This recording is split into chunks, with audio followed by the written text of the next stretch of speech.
Azərbaycanda alimentin minimum məbləği artırılır. 2026-cı il üçün ölkə üzrə yaşayış minimum məbləği məlum olub. Milli Məclisdə təqdim edilən qanun layihəsinə əsasən ölkə üzrə söz gedən məbləğ 300 manat olacaq. Uşaq üçün yaşayış minimumu isə 260 manat məbləğində müəyyən ediləcək. Uşaqlar üçün yaşayış minimum məbləği əvvəlki illə müqayisədə 16 manat artacaq.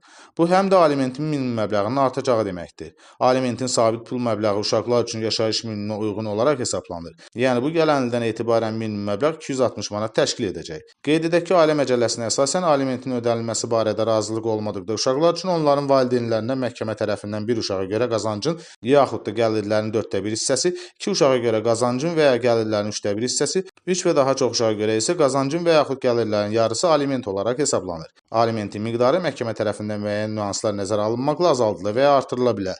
Aliment öhdəliyi olan şəxslər işləmirsə və ya heç bir gəliri yoxdursa, bu zaman məhkəmə həmin şəxsin alimentin ödənilməsini sabit pul məbləğində təyin edir. Alimentin sabit pul məbləği uşaqlar üçün yaşayış minimumuna uyğun olaraq hesablanır.